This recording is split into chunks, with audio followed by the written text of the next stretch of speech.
कल्पना कीजिए एक बहुत बड़े तपते हुए रेगिस्तान की।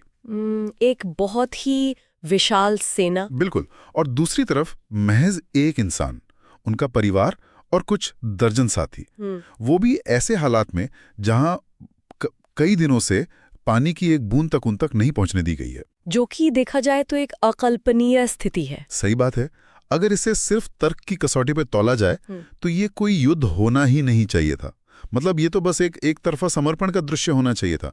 कोई भी आम इंसान ऐसे खौफनाक हालात में तुरंत घुटने टेक देता। बिल्कुल टेक देता। लेकिन ये कोई आम कहानी नहीं है जी। ये घटना आज से 1300 साल से भी ज्यादा पुरानी है। और फिर भी आज पूरी दुनिया उस भारी फौज को नहीं, बल्कि उस मुट्ठी भर समूह का नेतृत्व करने वाले व्यक्ति को अदम्य साहस के प्रतीक के रूप में याद रखती है। हम बात कर रहे हैं हुसैन इब्न अली की और उस ऐतिहासिक मैदान की जिसे दुनिया करबला के नाम से जानती है। और देखिए, ये विषमता ही इस पूरे ऐतिहासिक घटना का सबसे बड़ा रहस्य है। एक तरफ असीमित सैन्य शक्ति थी और दूसरी तरफ एक ऐसा नैतिक संकल्प जिसे तोड़ा नहीं जा सका। एक ऐसा संकल्प जो इतिहास के पन्नों में हमेशा के लिए दर्ज हो गया। बिल्कुल। जब हम उन ऐतिहासिक और भावनात्मक दस्तावेजों का अध्ययन करते हैं जो उस दौर के गवाह हैं, तो हमें पता चलता है कि ये केवल तलवारों का टकराव नहीं था। अच्छा। हाँ, ये विचारधाराओं, उसूलों और मानवीय गरिमा की एक ऐसी लड़ाई थी जिसका असर सदियों तक रहने वाला था। तो आज की हमारी इस गहन चर्चा का मुख्य उद्देश्य इसी ऐतिहासिक गहराई को समझना है। यहाँ मैं शुरुआत में ही स्पष्ट कर देना चाहता हूँ कि हमारा ये विश्लेषण पूरी तरह से उन लिखित ऐतिहासिक और धार्मिक दस्तावेजों पर आधारित है जो हमें सौंपे गए हैं। सही कहा, ये स्पष्ट करना बहुत जरूरी है। हाँ, मतलब हम यहाँ किसी भी राजनीतिक विचारधारा का समर्थन या विरोध नहीं कर रहे हैं और न ही किसी पक्ष को सही या गलत ठहराने के लिए यहाँ बैठे हैं। बिल्कुल, हमारा काम सिर्फ दस्तावेजों का निष्पक्ष विश्लेषण करना है। एकदम सही। हमारा एकमात्र लक्ष्य ये है कि हम दस्तावेजों के आईने में ये समझ सकें कि कैसे और क्यों एक व्यक्ति ने न्याय और अपने उसूलों के लिए इतिहास का सबसे बड़ा बलिदान दिया। मतलब हम जानना चाहते हैं कि इस तरह के अकल्पनीय संकल्प की नींव आखिर कैसे रखी जाती है। देखिए, किसी भी इमारत की मजबूती उसकी नींव पर निर्भर करती है ना? और हुसैन के मामले में ये नींव 626 ईस्वी में मदीना शहर में रखी गई थी। 626 ईस्वी में? हाँ। ऐतिहासिक दस्तावेज स्पष्ट करते हैं कि उनकी जड़ें असाधारण थीं। वो अली इब्ने अबी तालिब और फातिमा के पुत्र थे और पैगंबर मोहम्मद के नवासे यानी नाते में पोते थे। तो एक बहुत ही महत्वपूर्ण घराने से थे। बिल्कुल। लेकिन ये केवल एक ऊंचे वंश की बात नहीं थी। जिस माहौल में उनकी परवरिश हुई वो बहुत ही अनूठा था। ये बहुत ही दिलचस्प है क्योंकि मतलब जब कोई व्यक्ति इतने बड़े नाम और इतनी बड़ी विरासत के साए में बड़ा होता है तो उसका असर दो ही तरह से हो सकता है। ये एक बहुत बड़ा मनोवैज्ञानिक पहलू है ना? दुनिया की सबसे बड़ी शख्सियतों के बीच पलना, सबकी नजरों का केंद्र होना, जैसे दुनिया की सबसे बड़ी स्पॉटलाइट आपके ऊपर हो। आमतौर पर यह दबाव किसी इंसान को या तो अभिमानी बना देता है या फिर वो इन भारी उम्मीदों के बोझ तले दबकर बिखर जाता है। बिल्कुल। किसी भी इंसान के लिए बचपन से ही एक आदर्श होने का बोझ उठाना कोई आसान काम नहीं है। यहीं पर हमें 7वीं सदी के मदीना के सामाजिक और आध्यात्मिक ताने बाने को समझना होगा। दस्तावेजों के अनुसार पैगंबर मोहम्मद अपने दोनों नवासों हसन और हुसैन से असीम प्रेम करते थे। लेकिन देखिए, ऐसा प्रेम जो केवल लाड़ प्यार तक सीमित नहीं था। एक बहुत ही प्रसिद्ध उल्लेख मिलता है जहां पैगंबर ने उन्हें जन्नत के नौजवानों का सरदार कहा था। ओह वाह, जन्नत के नौजवानों का सरदार। हाँ, अब इसे महज एक उपाधि समझना भूल होगी। उस दौर के संदर्भ में ये एक बहुत बड़ी जिम्मेदारी सौंपने जैसा था। पैगंबर का वो प्यार दरअसल एक बहुत ही कठोर वैचारिक और नैतिक प्रशिक्षण था। यानी वो कोई आम बचपन नहीं था जहां आप मतलब गलतियां कर सकें और भूल जाएं। हर कदम, हर शब्द का महत्व था। सटीक विश्लेषण है। मैं कहूंगी कि वो प्रशिक्षण सत्यनिष्ठा, विनम्रता और न्याय के लिए था। दस्तावेज बताते हैं कि हुसैन ने अपने पिता अली को देखा, जिनकी पहचान ही उनका अदम्य न्याय और बहादुरी थी। ये एक ऐसा घर था जहां गरीबों को अपना भोजन दे देना और खुद भूखे सो जाना आम बात थी। खुद भूखे सो जाना, ये तो मतलब बहुत ही गहरे मूल्यों की बात है। बिल्कुल, ये वो नींव थी जहां ये सिखाया गया कि जीवन का असली मूल्य सत्ता या संपत्ति में नहीं है, बल्कि मानवीय गरिमा और सत्य पर अडिग रहने में है।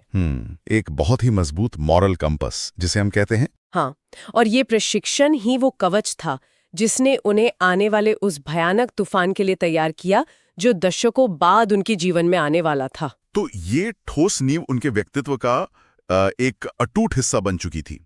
लेकिन उसूलों की असली परीक्षा तब तक नहीं होती जब तक कि हालात पूरी तरह से आपके खिलाफ न हो जाएं।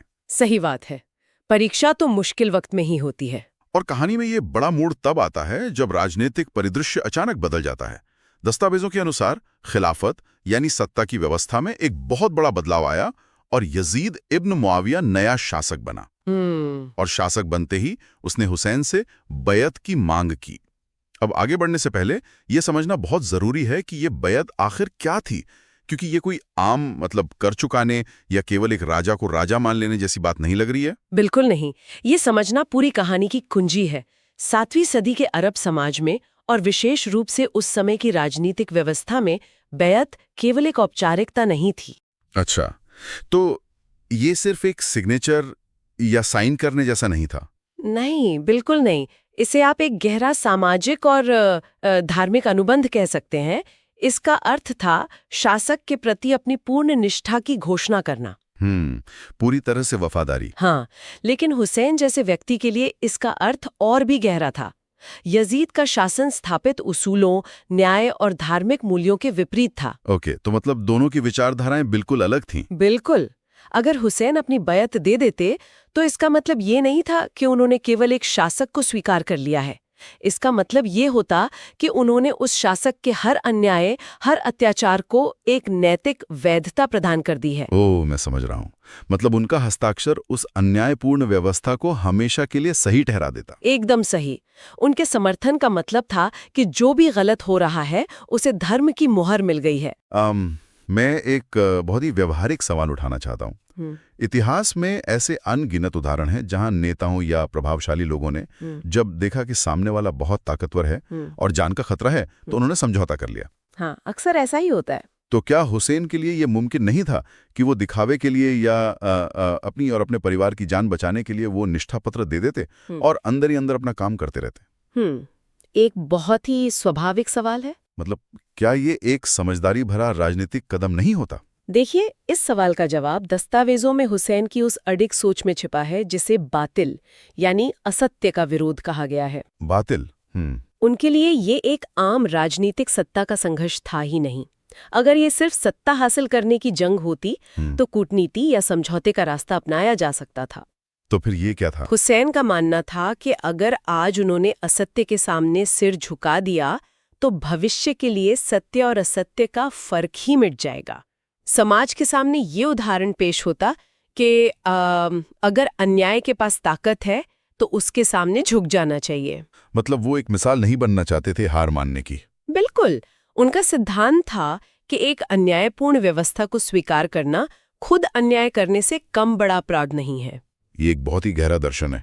इसका मतलब ये हुआ कि उनके लिए अपनी जान और अपने परिवार की सुरक्षा से भी ज्यादा महत्वपूर्ण वो विचार था जो वो समाज और आने वाली पीढ़ियों के लिए छोड़ना चाहते थे। और यही विचार उन्हें बाकी लोगों से अलग करता है। सच में ये एक ऐसी वैचारिक स्पष्टता है जो किसी भी तरह के व्यावहारिक समझौते को पूरी तरह से खारिज कर देती है। और देखिए, इसी स्पष्टता ने उन्हें एक ऐसे रास्ते पर ला खड़ा किया जहां से पीछे मुड़ने का कोई विकल्प नहीं था। जब मदीना में यजीद की तरफ से दबाव बढ़ने लगा तो हुसैन को यह एहसास हो गया कि वो शांति से वहां नहीं रह सकते। हालात बिगड़ने लगे थे।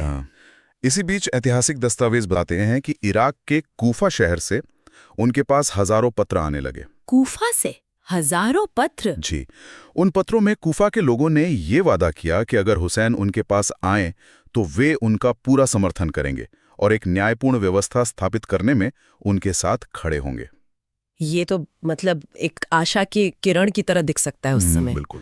वो मदीना छोड़ते हैं और अपने परिवार, महिलाओं, बच्चों और कुछ वफादार साथियों के साथ इराक की तरफ निकल पड़ते हैं।